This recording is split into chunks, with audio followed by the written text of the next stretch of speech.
नमस्कार दर्शकों उत्तर प्रदेश के प्रयागराज में इन दिनों महाकुंभ की तैयारियों को अंतिम रूप दिया जा रहा है।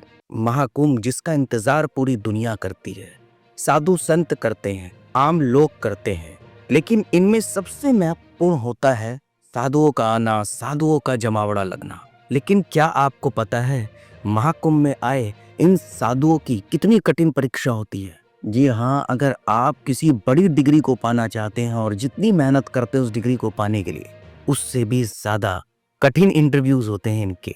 और वो क्या है, चलिए आज मैं आपको बताता हूँ। देश भर से आए साधुओं का यहाँ जमावड़ा लग रहा है, क्योंकि महाकुंभ की तैयारियां बिल्कुल आखिरी मोड़ पर है। इनमें तंग तोड़ा साधु भी शामिल है, जिनके बारे में कहा जाता है कि इनका चयन काफी कठिन तरीके से होता है।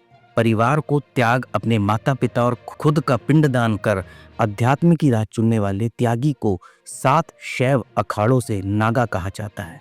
वहीं बड़ा उदासीन अखाड़े में इन्हें तंग तोड़ा कहते हैं। ये अखाड़े की कोर टीम में शामिल होते हैं। इन्हें बनाने की प्रक्रिया बेहद ही जटिल होती है। जैसा कि मैंने आपको बताया, अगर आपको किसी भी चीज़ की डिग्री पानी है और उस डिग्री को पाने के लिए कितनी कठिन परीक्षा करनी होती है, वैसा ही देश भर में फैले श्री पंचायती अखाड़ा बड़ा उदासीन निर्वाणी के तकरीबन 5000 आश्रमों, मठ और मंदिरों के महंत व प्रमुख संत अपने योग्य चेलों को तंग तोड़ा बनाने की संस्तुति करते हैं। इसके बाद इन्हें रमता पंच, जो एक तरीके से अखाड़े के लिए एक इंटरव्यू बोर्ड का काम करता है, इसके सामने प्रस्तुत किया जाता है। इनके इंटरव्यू को इसलिए भी कठिन कहा जाता है क्योंकि इनसे जो सवाल पूछे जाते हैं उनका उत्तर किसी किताब में नहीं होता। ये प्रक्रिया इतनी कठिन होती है कि मुश्किल से ही 1 दर्जन चेले ही इसमें सफल हो पाते हैं। इसमें पास होने के बाद चेले को संगम ले जाकर स्नान कराया जाता है।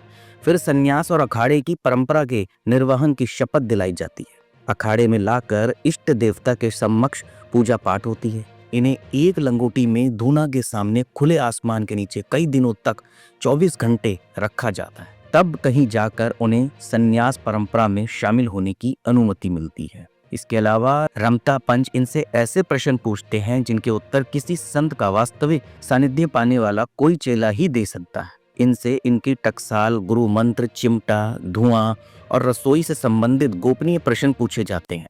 संत इस बारे में जानकारी लंबे समय तक सेवा करने वाले अपने पक्के चेलों को ही देते हैं। रमता पंच के सदस्य पूरी तरह आश्वस्त हो जाते हैं कि चेला संन्यास परंपरा में जाने के लिए सर्वदा उपयुक्त है। तब तंग तोड़ा की प्रक्रिया होती है। श्री पंचायती अखाड़ा बड़ा उदासीन के श्री महंत महेश्वर दास कहते हैं कि बड़ा उदासीन अखाड़े के गुरुओं की संगत में अखाड़े की परंपरा को आत्मसात करने वाले चेले को ही तंग तोड़ा बनाया जाता है। उससे पहले साक्षात्कार होता है, जिसमें अखाड़े से जुड़े गोपनीय सवाल पूछे जाते हैं जो किसी किताब में लिख के ही नहीं होते। वो सिर्फ ये बड़े बड़े साधु संत अपने आप से पूछते हैं। कई बार तो ये सवाल इतने कठिन होते हैं कि इनके चेले जवाब ही नहीं दे पाते, और कई बार ये सवाल ऐसे भी होते हैं जो आपके इर्द गिर्द घूमते रहते हैं, फिर भी वो सवाल का जवाब नहीं दे पाते। लेकिन कुछ चेले इनके ऐसे होते हैं कि जिनको वाक्य में अध्यात्म की दुनिया से जुड़ना होता है, संन्यास की दुनिया से जुड़ना होता है, वो इन गुरुओं के, इन साधु संतों के सवालों को इतनी गौर से सुनते हैं और उसका विनम्रता से जवाब देते हैं, तब जाके वो किसी साधु संत के चेले बनते हैं। क्यों? क्योंकि लोग सोच लेते हैं कि हर कोई साधु बन सकता है, हर कोई संत बन सकता है, हर कोई गुरु बन सकता है, लेकिन ऐसा नहीं है। इनकी भी बड़ी बड़ी कठिन परीक्षाएं होती है। अगर वो परीक्षाएं आप लोगों ने सुन ली तो आपके रोंगटे खड़े हो जाएंगे। ये सवाल भी उन परीक्षाओं में से एक होते हैं। और वाक्य में अगर कोई अध्यात्म या साधु संतों से जुड़ना चाहता है, गुरु दीक्षा लेना चाहता है, पूरी ईमानदारी के साथ करना चाहता है, तो उसके लिए ये सवाल इतने भी कठिन नहीं होते, क्योंकि वो शुरू से साधु संतों की वाणी सुनता है, साधु संतों के बारे में जानने की कोशिश करता है, उनके जीवन के बारे में, उनके आत्मसमर्पण के बारे में।